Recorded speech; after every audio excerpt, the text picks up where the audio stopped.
พุทธศาสนิกชนท่านผู้ฟังทั้งหลายทุกท่านทุกคนก็มาพบปะกันเองเช่นเคยเนาะ เป็นประจำนะโยมนะทุกวันในเวลาเดียวกันนี้และก็ทางสถานีวิทยุแห่งนี้ทุกเจ้าวัดหนองตองตัวนี้มาปะท่านเป็นประจำในรายการปกิณกะแห่งธรรมะสเพหิระเมื่อเอามาพบมาปะกันก็จะมีการไหว้พระสวดมนต์เพื่อถวายเป็นพระพรชัยมงคลแด่สมเด็จพระเจ้าลูกเธอเจ้าฟ้าพัชรกิติยาภาทุกสิ่งนั้นญาติโยมได้มีความตั้งอกตั้งใจทำมันบอกว่าอย่างก็จะเกิดความสำเร็จผลง่ายๆสมปรารถนาในสิ่งเหล่านั้นได้ถ้ามีความตั้งใจนะอย่างแน่วแน่นะทุกอย่างมันจะไม่เหลือความสามารถของคนได้ฉะนั้นตอนนี้ไปไหว้พระสวดมนต์ว่าพร้อมๆกันไปเน้ออะระหังสัมมาสัมพุทโธภควาพุทธังภควันตังอภิวาเทมิกราบพระพุทธสวากขาโตภควตาธัมโมธัมมังนัมมัสสามิกราบพระธรรมสุปฏิปันโนภควโตสาวกสังโฆสังฆังนัมมามิกราบพระสงฆ์นะโมตัสสะ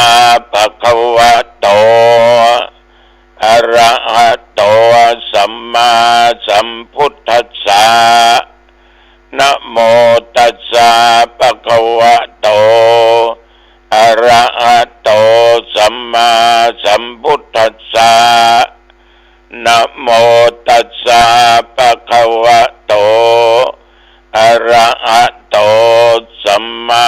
สัมพุทธัสสะพุทธังสรณังคัจฉามิธัมมังสรณังคัจฉามิสังฆังสรณังคัจฉามิตุติยัมปิพุทธังสรณังคัจฉามิ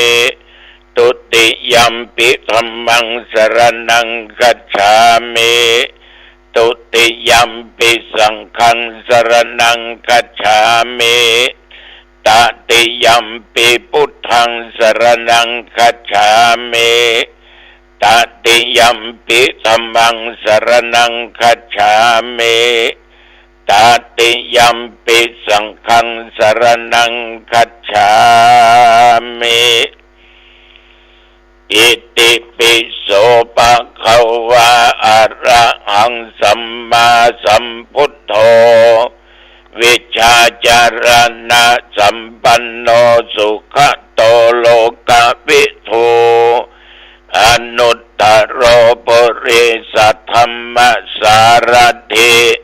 สัทธาเทวมนุษย์สนังพุทโธภควาติยันดุนิมิตตังอวมังคลัญจาโยจามนาโปสกุณัสสะสัทโธปะปัคคะโอโตสุปินังอกันตังพุทธานุภาเวนะวินาสเมนโตสวากขาโตภควตาธัมโมสันดิติโกอากาลิโกเอหิปัสสิโกโอปัญญิโกปัจจตังเวทิตโพวินโยหิติยันดุนิมิตตังอวมังคลัญจาโยจามนาโปสกุณัสสะสัทโธปะปัคคะโอตุ สุปินังอากันตังธรรมานุภาเวนะวินาสเมนโตสุปฏิปันโนภควโตสาวกสังโฆอุชุปฏิปันโนภควโตสาวกสังโฆยายะปฏิปันโนภควโตสาวกสังโฆสามิจิปฏิปันโนภควโตสาวกสังโฆยะทิทังจัตตาริปุริสยุคานิอัตถะปุริสปุคลาเอสะภควโตสาวกสังโฆอาหุนยโยปาหุนยโยทักขินยโยอัญชลีกรณีโยอนุตตรังปุญญเขตังโลกัสสาติยันดุลนิมิตังอวมังคลัญจาโยจามนาโปสกุณัสสะสัทโธปาปะกะโหทุสุปินังอาคันตังสังฆานุภาเวนะวินาสเมนโตโพชังโคสติสังฆาโตตัมมานังเวจโยตถาวิริยัมปิติปัสสติโพชังคาจัตตถาปะเรสัมมาตุเปกขาโพชังคาสัตเตเตสัพพทัสสินามุนินาสัมมาทัคคตาภาวิตาภาหุลิกตาสังวัตตันติอภิญญายะนิพพานายะจะโพธิยาเอเตนะสัจจวัชเชนะโสทิเตโอโตสัพพทาเอกัสสมิงสมะเยนะโทโมคคัลลานัญจกัสสปังกิลาเนตุกิเตติสวาโพชังเคสัตตเทสัญเยเตจะตังอภินันติตวาโรคามุจจิงสุตังคะเนเอเตนะสัจจวัชเชนะโสทิเตโอโตสัพพทาเอกธาธรรมราชาปิเกลัญเยนะปิปิริโตจุนดาเทเรนะตัญเยวะพนาเปตวานะสาทัลลังสัมโมติตวาจะอภาธาตัมมาบุทธาสิธานะโสเอเตนะสัจจวัชเชนะโสติเตโอตุสัพพทาปะหินาเตจะอภาธาตินันนัมปิมะเหสินังมัคคาอัตตะกิเลสาวะปัตตานุปติธรรมะตังเอเตนะสัจจะบัชเชนะโสติเตโอตุสัพพทาภวตุสัพพมังคลังรักขันตุสัพพเทวตาสัพพพุทธานุภาเวนะสัทธาโสติภวันตุเตภวตุสัพพมังคลังรักขันตุสัพพเทวตาสัพพธรรมานุภาเวนะสัทธาโสติภวันตุเตภวตุสัพพมังคลังรักขันตุสัพพเทวตาสัพพสังฆานุภาเวนะสัทธาโสติภวันตุเตโดยพุทธานุภาพธรรมานุภาพสังฆานุภาพมนต์ที่สาธยายจงเป็นมนต์ศักดิ์สิทธิ์โดยสัจจะบัจจาอันแน่วแน่อัตมภาพขอถวายพระพรชัยมงคลแด่องค์สมเด็จพระเจ้าลูกเธอเจ้าฟ้าพัชรกิติยาภาหรือพระองค์ภาขอให้พระองค์ท่านนั้นได้หายจากอาการพระประชวรการเจ็บไข้ได้ป่วยณบัดนี้ และมีพระชนมายุยิ่งยืนนานได้120 พระพรรษายิ่งขึ้นไปขอถวายพระพรกรมอุตุประกาศบอกว่าระวังระยะนี้ยังมีฝนมีลมแปรปรวนอยู่ตลอดเวลา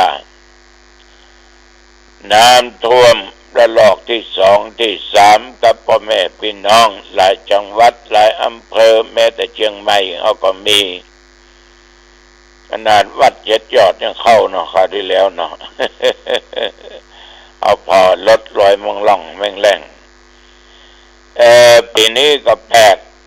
เดินไปหาดงยังบะหมี่เด้อนะก็ตึ้มกองให้มันนะเพราะน้ำเมืองแม่ตะจางน้ำยังมันนักไปเตือทำแม่ตะจางน้ำนักไอ้นะปดเถียตะนองตอมเริ่มว่าบะส่วนลำไยกาอย่างกาเนี่ยเดือมบ้านจองบางทีก็เข้า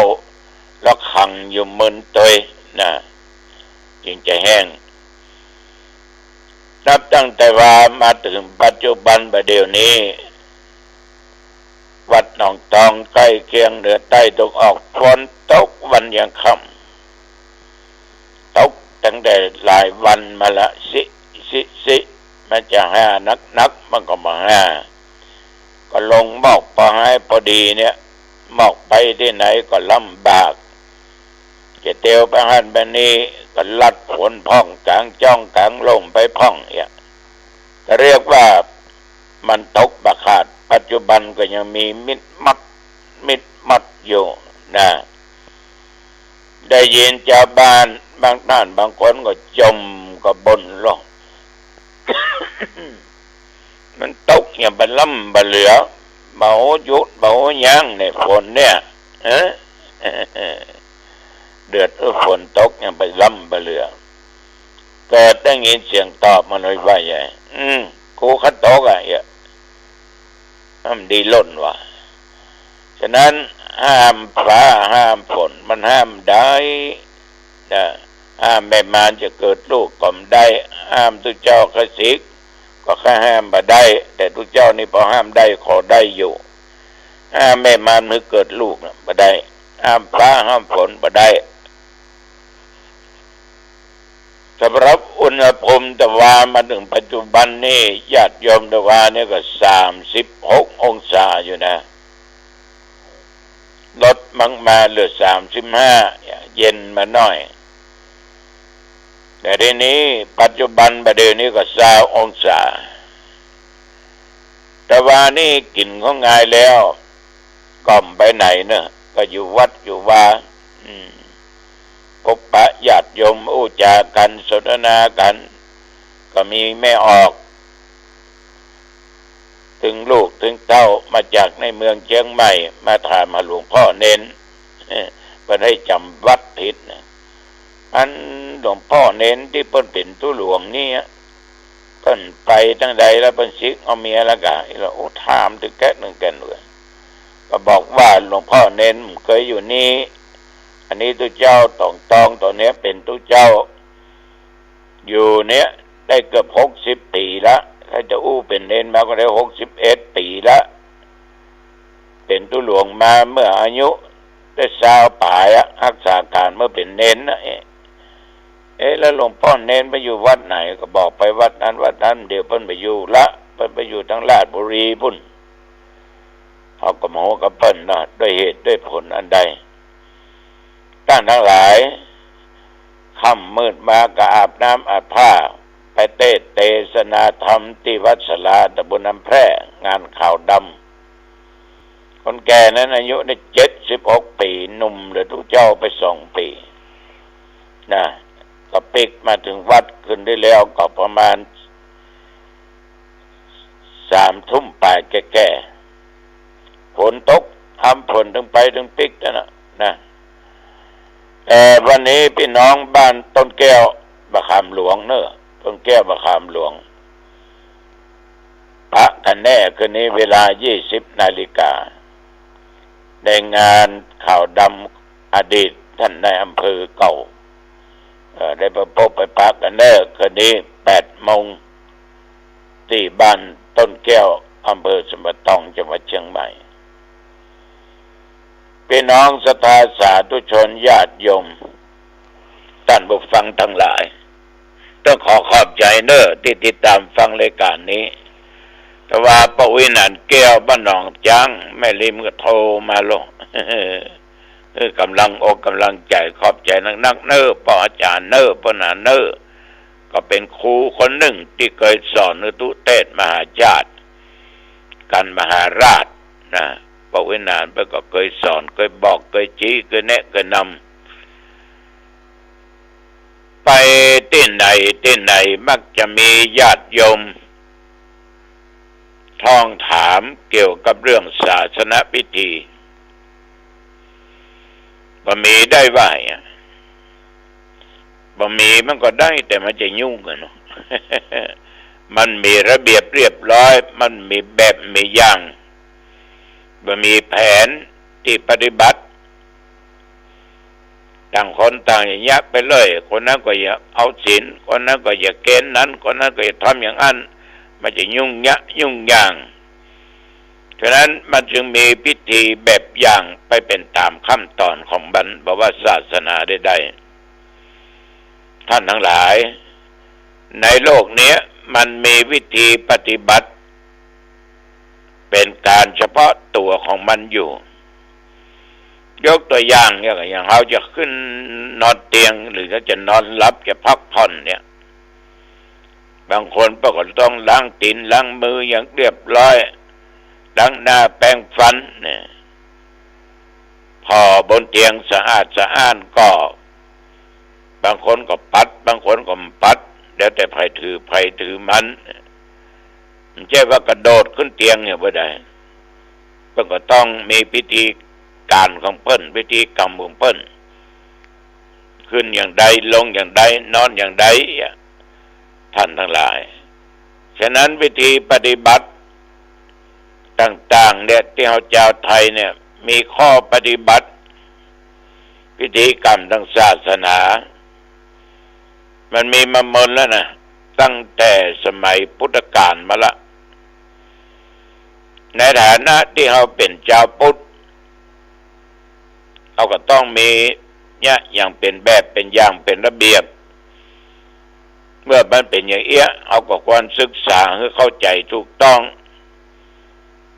เว้นทานกับสมทานศีลไปเนี่ยอย่างก่อนเนี่ยจุดธูปจุดเทียนเป็นจุดอย่างก่อนเทียนมีกี่เล่มธูปมีกี่ก้านเนี่ยมันต้องมีพิธีทำให้มันถูกต้องเพื่อจะให้ได้ปฏิบัติถูกตามหลักและระเบียบแบบแผนต่างๆที่ต้านผู้หัวเพิ่นได้วางไว้เป็นอย่างมูลเหตุที่ทำให้เกิดศาสนพิธีนั้นพอไม่ออกมันเกิดภายหลังศาสนามีข้อกฎกติกาบัญญัติกันไว้โดยพระบรมศาสดาพ่องสาวกพ่องหรือผู้รู้ในเรื่องนั้นพ่องอย่างการตั้งธรรมหลวงเนี่ยเปิ้นก็มีพิธีการอย่างเปิ้นเนี่ยอย่างใดมันม่วนเนี่ยอย่างใดมันขังแปลงเขาวงกฏสมมุติขึ้นเนี่ย ตั้งธรรมหลวงเปิ้นฟังกันนั้นตั้งแต่กี่โมงถึงกี่โมงนี่นะก็มีอย่างแบกแนวเข้ามาแถมสืบชะตาประจำปีเกิดเนี่ย เนี่ยยมทั้งหลายเพื่อเป็นแนวทางการปฏิบัติเพื่อความเป็นระเบียบเรียบร้อยเนี่ยอย่างมีแบบมีแผนกระทำไปโดยมีแบบแผนมันเนี่ยบัดโคกะเพิ่นทำอันนั้นก่อนนี้มาทำอันนี้ก่อนไปว่าสักเตื้อเนี่ยมันจะเถียงกันลูกฉะนั้นศาสนาพิธีจึงเป็นส่วนประกอบที่สำคัญของพุทธศาสนาประการหนึ่งอย่างพ่ออาจารย์ก็เพิ่นก็นำใบพระสมทานรับศีลเนี่ย ญาติโยมกล่าวกรรมโอกาสเว้นทางก็ต้องขอสุมาขอทานเดี๋ยวก่อนเนี่ยย่อมปอญาติโยมมีกำเจิญแล้วก็กล่าวกรรมโอกาสเว้นทานให้บีตายก็อย่างหนึ่งเว้นทานขึ้นบ้านใหม่งานมงคลอวะมงคลก็คนละแบบละอย่างทำบุญวันเกิดมาโอกาสเว้นทานก็ยังบีตายทำบุญผีตายจะทานหาบีตายก็ยังโอกาสเว้นทานขึ้นบ้านใหม่มันก็ไปถูกเรื่องเนี่ยมันถูกระเบียบมันถูกวิธีฉะนั้นญาติโยมท่านสาธุชนท่านผู้ฟังทั้งหลายศาสนพิธีนี้จึงเป็นส่วนสำคัญเป็นส่วนประกอบที่สำคัญของพุทธศาสนาเอาประการหนึ่ง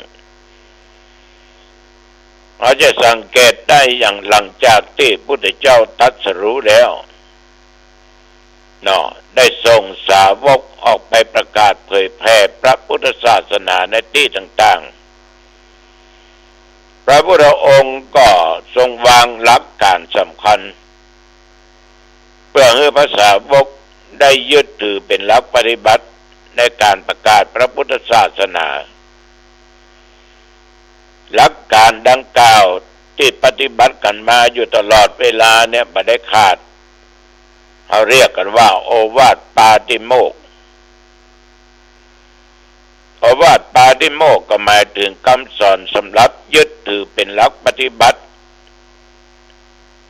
เป็นแนวเดียวกันและจัดเป็นหลักการใหญ่เป็นหัวใจในทางพุทธศาสนาและถือว่า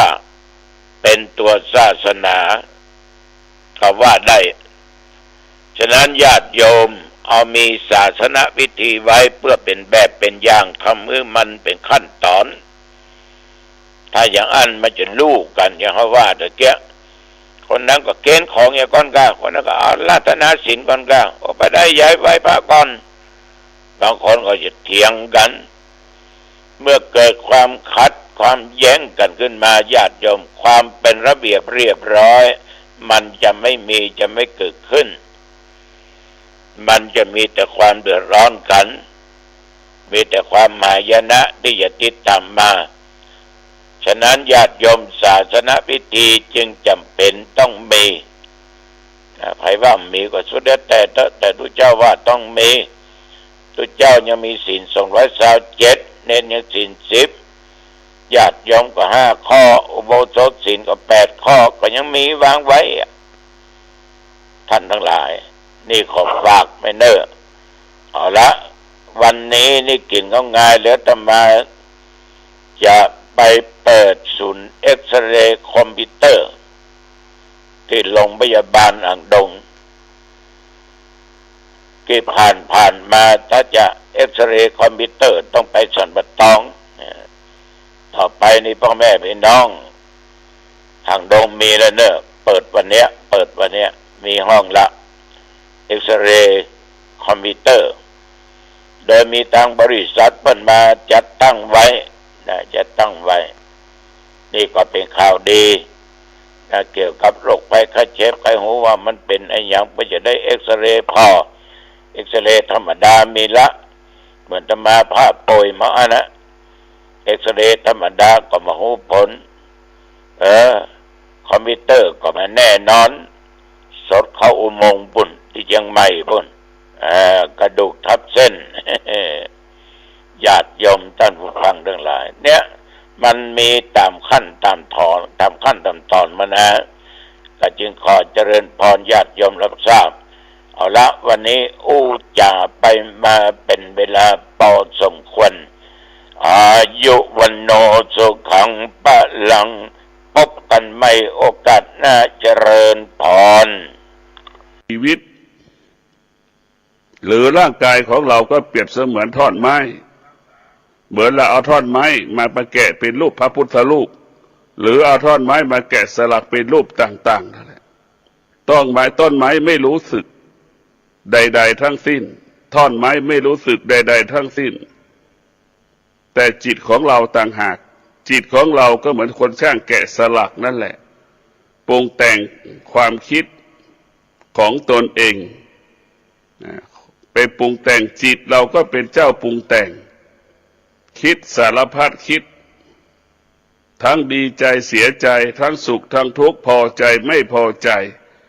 คิดเองเป็นเองทุกข์เองเสียใจเอง นี่แหละคือจิตมันเจ้าปรุงแต่ง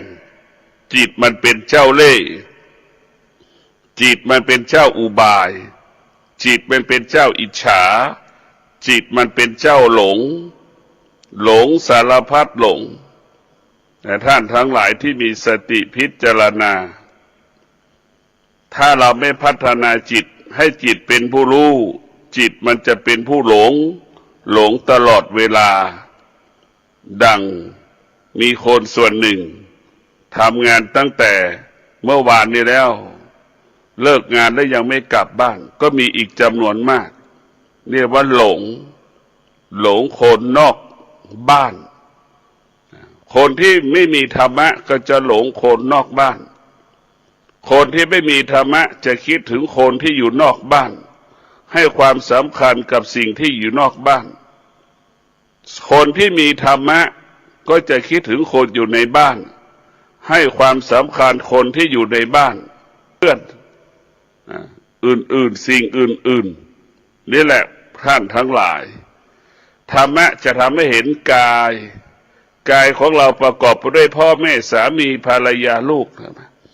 เราก็จะคิดถึงพ่อแม่สามีภรรยาลูกของเรานี่แหละคนที่มีธรรมะตรงกันข้ามคนที่ไม่มีธรรมะก็คิดถึงสิ่งอื่นๆเรื่องอื่นๆที่นอกกายคิดถึงเรื่องอื่นสิ่งอื่นๆให้ความสำคัญสิ่งอื่นๆเหนือกว่าชีวิตของคนในครอบครัวเพราะนั้นบุคคลที่ฝึกจิตก็จะเห็นความจริงสิ่งที่เราควรดูแลและปฏิบัติก็ได้แก่พ่อแม่สามีภรรยาลูกอันนี้คือเป็นสิ่งสำคัญบุคคลที่ไม่ได้ฝึกจิตเป็นผู้ไม่รู้ก็ไปปฏิบัติบุคคลอื่นๆเหนือกว่าสามีภรรยาพ่อแม่ตนเองเหมือนเราไปติดเพื่อนก็หลงเพื่อนไปดูแลเพื่อนทุกอย่างเหนือกว่าพ่อแม่ตนเองอันนี้คนที่ไม่มีธรรมะหรือคนที่มีจิตเป็นผู้ไม่รู้ก็จะหลงทางยึดมั่นสิ่งที่ผิดพวกเราต้องพิจารณาหลักธรรมะของพระพุทธเจ้าให้เรารู้เรื่องกายกับจิตธรรมะภาคปฏิบัติเราจะให้เรารู้เรื่องกายกับจิตให้จิตอยู่ในกายให้จิตอยู่กับกายของเราเป็นบ้านของจิตบุคคลที่อยู่ในบ้านก็เกิดคำว่าสงบหากเราออกนอกบ้านก็จะเกิดคำว่าวุ่นวายเพราะฉะนั้นแตกต่างอยู่ในบ้านสงบจิตอยู่ในกายก็สงบจิตก็สงบฉันใดเราอยู่ในบ้านเราก็เกิดความสงบมันเกิดคำว่าสำรวมกายวาจาใจได้ง่ายแต่ละออกนอกบ้านเราไม่สามารถสำรวมกายวาจาใจได้ มันถูกกระทบทางตาทางหูทางจมูกทางลิ้นทางกายทางใจตลอดเวลาเพราะฉะนั้นพวกเราทั้งหลายเรามีสติจะสร้างสรรค์ความดีมอบความดีให้กับชีวิตของเราต้องมีสติที่จะบำเพ็ญเพียรสร้างความดีด้วยกายด้วยวาจาด้วยใจของเราสิ่งเหล่านี้เป็นสิ่งที่มีค่าขอให้พวกเราทั้งหลายที่เกิดมาได้ยึดมั่นคำสอนของพระพุทธเจ้าให้เราดำรงตนในคำสอนของพระพุทธเจ้าเช่นบทบัญญัติหลักศีลห้าครอบครัวใดก็แล้วแต่ที่ดำรงตนด้วยศีลทั้ง5 ข้อครอบครัวนั้นจะเกิดความสงบสุข